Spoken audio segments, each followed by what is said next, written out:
Bapak Ibu, kan sekarang kita ini dihormati orang bukan karena udah mulia, kita dihormati orang karena Allah nutupi aib dan dosa kita. Nah kalau dihapus, hilang. Makanya Ramadan ini harus pakai target. Target pertama, kalau saum saya kira sudah tahu ya. Target terpenting pertama adalah memperbaiki sholat. Pokoknya kalau kita ingin memperbaiki kualitas hidup kita, perbaiki sholat saja. Kalau kita ingin ditolong oleh Allah, wasta'inu bisabri wassalah. Sholat itu TBM, ulangi, tepat waktu, berjamaah di masjid. Itu rahasianya. Minta tolong ke Allah, telat terus, silakan saja saudara ke kantor telat terus ya, naik pangkat atau dipecat. Silakan. Mau melamar telat terus datangnya, diterima atau tidak jodoh? Tidak. Mau pinjam uang telat terus, gak bisa apa-apa. Orang yang sholatnya terus ditunda, ya dia tidak akan dapat pertolongan Allah. Oh, asal tahu aja Bu Pak, hidup ini susah mudah itu tergantung Allah nolong atau tidak. Kalau Allah nolong beres, gak ada yang susah. Demi Allah gak ada yang susah. Bikin tenang, bikin pintar. Wa yuridka bi khairin fala radha li fadlih. Kalau Allah menghendaki kebaikan kepada kita, gak ada yang bisa nolak. Jodoh, dapat kerjaan, utang lunas. Gampang urusan. Kalau Allah mau. Ini kita bangun masjid ini Pak, ini mahal. Tapi kalau Allah mau, ada aja. TV juga segede gitu. Saya kira terbesar di masjid di mana-mana. Kelihatan nggak saya di atas? Allah tuh. Jarang saya segede ini hadirin.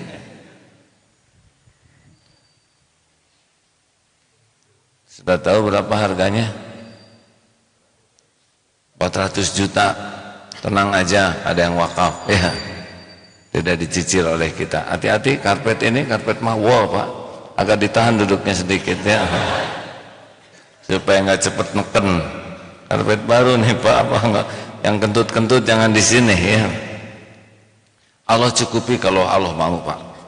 Bener, lift berapa ratus juta tuh. Kita ingin memuliakan yang sepuh, yang punya keterbatasan. Izin Allah, alhamdulillah kita sudah bisa beli besinya ya.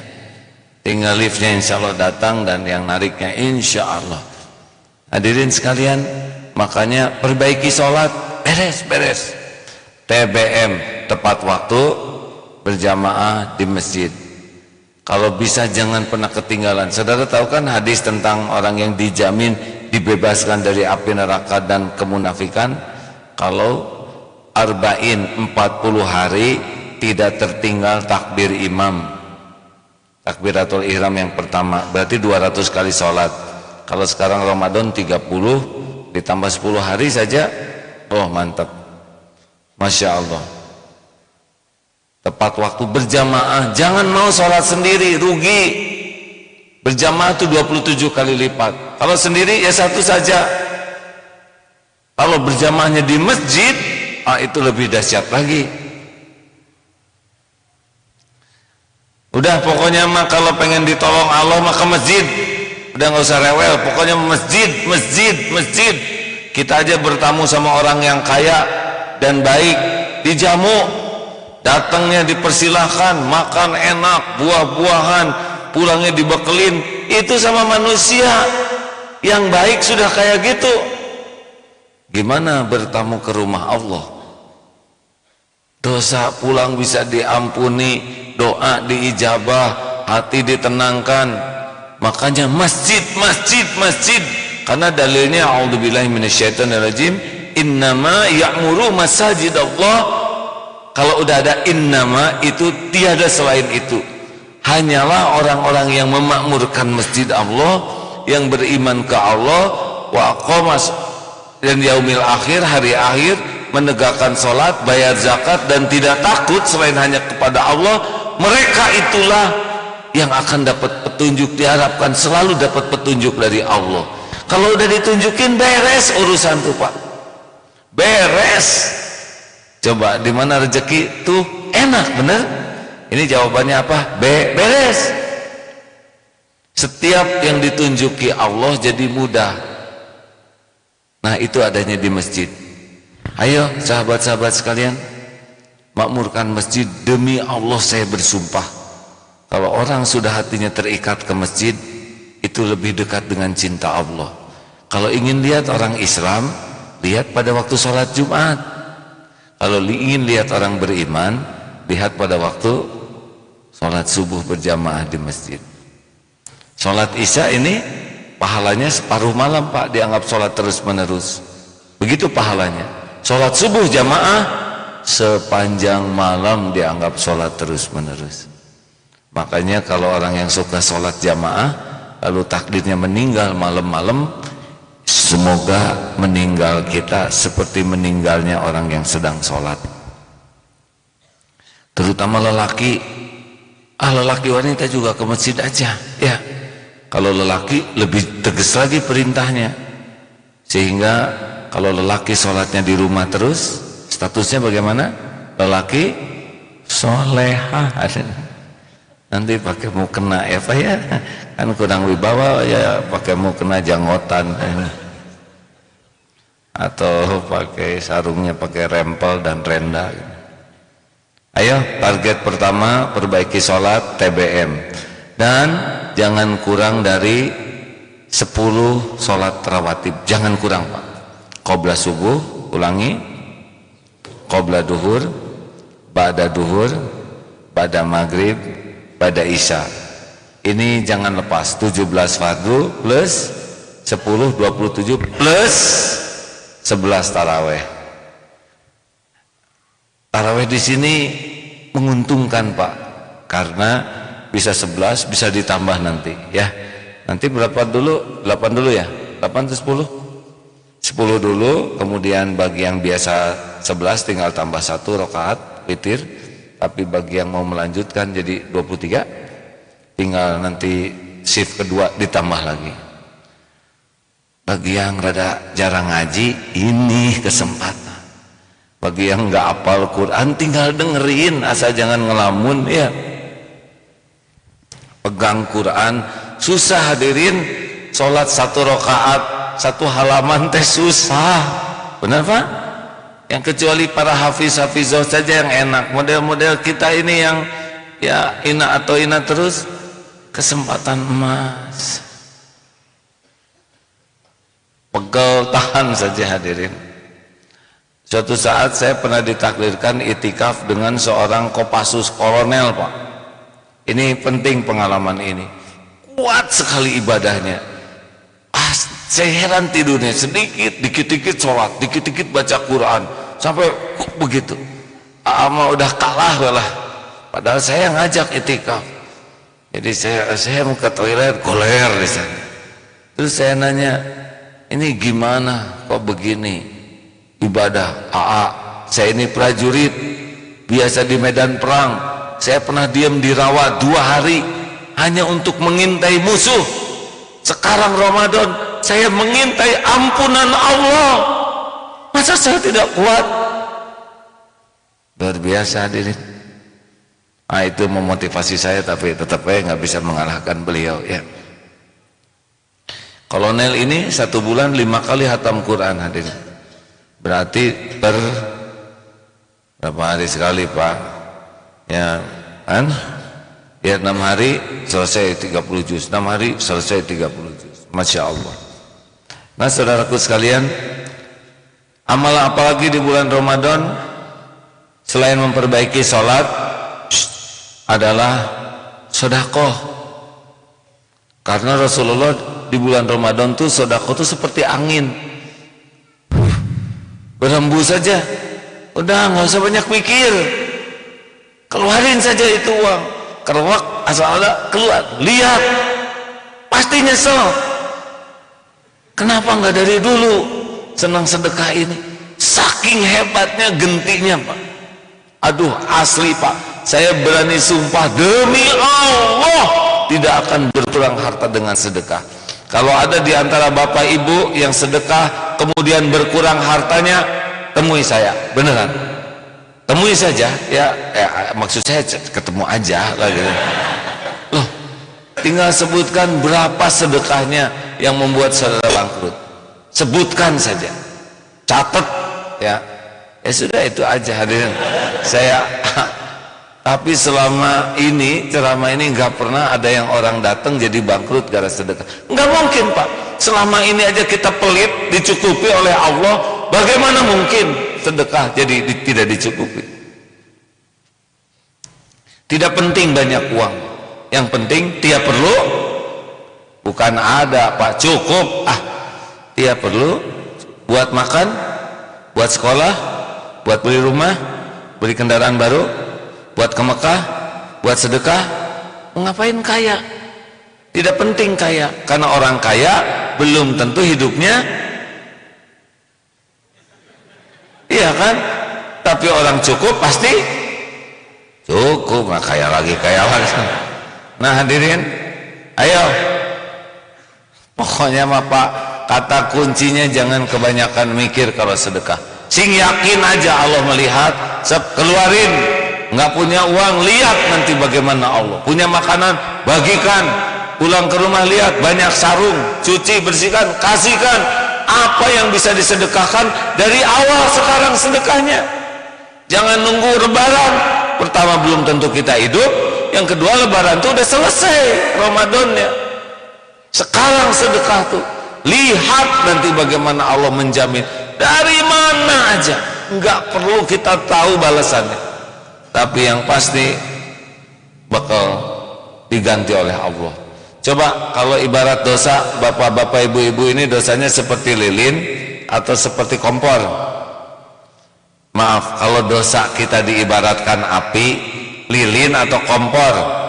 Mbah, dosanya lilin atau segede lilin, segede kompor? Orang Malaysia Malaysia tuh kompor apa? Do you know stuff? Apa? Kompor. Looks like lilin or what? Stove. Api unggun lah. Bapak tahu api unggun? Udahlah, kalau lilin nggak mungkin. Kompor atau api unggun? Dosanya seperti apa di Malaysia Pak? Api unggun? Nggak tahu juga Pak, ya sudah, ingin aja yang tahu ya. Fire unggun Pak ya. Atau kebakaran rumah? Jawab, dosa kita seperti apa? Atau kebakaran hutan? Nah kalau sedekah 2.000, kira-kira kalau ibaratnya air sebesar apa tuh? 2.000. Satu ember besar atau satu sendok kecil? Gitu saja. Mengerti Pak Malaysia Pak? Ya, sudu, small sudu ya. Hadirin sekalian, makanya sedekah ini bisa ngabisin dosa. Ayo jangan ragu-ragu. Maaf kalau saya ulangi ya, ini saya belum dapat cerita yang lain. Saya dilihat di YouTube ada orang yang sedekah too much thinking Pak, terlalu banyak berpikir. Dia mengeluarkan uang 2 lembar, 100.000 dan 1.000. Dia berpikir mana yang saya sedekahkan. Akhirnya dia putuskan 100.000 yang dilipat, dimasukkan ke dalam saku. Yang 1.000 rupiah dimasukkan ke dalam kotak infak. Masuk. Ada kakek-kakek nyentuh dari belakang. Dia lihat, ngasih uang 100.000. Hebat sih kakek ini. Saya aja 1.000, dia 100.000. Luar biasa sih kakek. Masukin aja ke kotak infak, lalu ditepuk lagi. Apa kek? Itu jatuh dari saku. Begitulah hadirin. Mengerti Pak? Ini harus ditranslate terus hadirin. 1 ringgit dengan 100 ringgit Pak. Nah makanya kalau kita pelit dan Allah mau ambil, gampang saja ambil uang kita. Oleh karena itu sebelum diambil, sedekahkan. Sedekah tidak hanya harta, tapi juga tenaga, pikiran, wajah, kata-kata baik. senang menolong, membersihkan masjid, masuk etikaf di masjid, bawa lap dari rumah, bersihkan pinggir-pinggir ini, masuk ke toilet, gosek, habis etikaf. Jangan hanya menyimpan sesuatu di toilet, tapi juga membersihkan. Benar hadirin, lakukanlah.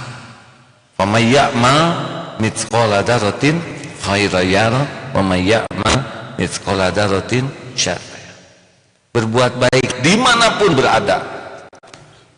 Ada wanita pezina memberi minum seekor anjing, kehausan, Allah ridho, diampuni dosanya.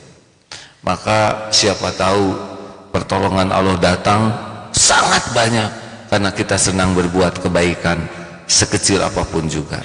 Kuncinya adalah ikhlas. Hal jazaul ihsan illal ihsan.